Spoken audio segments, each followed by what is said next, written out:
10 మందికి ఉపయోగం కలుగుతుంది. పండించిన పంటంతా నువ్వే తింటావు నాన్న? లేదు కదా.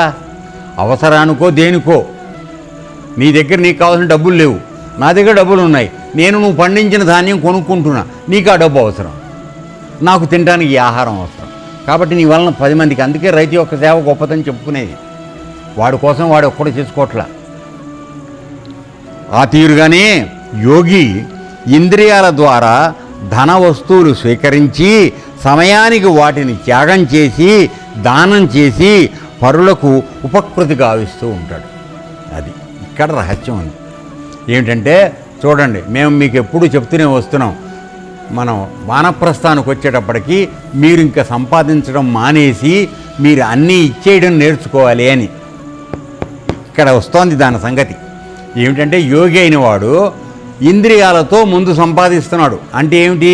కాళ్ళు చేతులు తెలివితేటలు అన్నిటి ద్వారా శ్రమ చేసి నువ్వు సంపదను సృష్టిస్తున్నావు. అదే భార్య కోసం కానీ పిల్లల కోసం కానీ ఇంకా దేనికన్నా కానీ ఆస్తులు కూడబెడుతున్నావు, సంపాదన చేస్తున్నావు, దాచిపెడుతున్నావు. మళ్ళీ అవసరం వచ్చినప్పుడు యోగి ఇంద్రియాల ద్వారా ధన వస్తువులు స్వీకరించి సమయానికి వాటిని త్యాగం చేసి, ఇప్పుడు నీ అవసరం అయిపోయింది, నీ బిడ్డల కళ్యాణాలు అయిపోయినాయి, ఇంక నీకు సంపాదించాల్సిన అవసరం లేదు, ద్వేషం మీద పడిపోయి సంపాదించాల్సిన అవసరం లేదు, అప్పుడు ఇవ్వడం నేర్చుకో. ఆ విధంగా నువ్వు అవసరంలో ఎవరికైతే సహాయపడుతున్నావో అప్పుడు నువ్వు సంపాదించినప్పుడు చేసిన చిన్న చిన్న పొరపాట్లు ఏమైనా ఉంటే అవి దాంట్లో కొట్టుకుపోతాయి. అందుకని మిమ్మల్ని దానం చేయమని చెప్తున్నాను.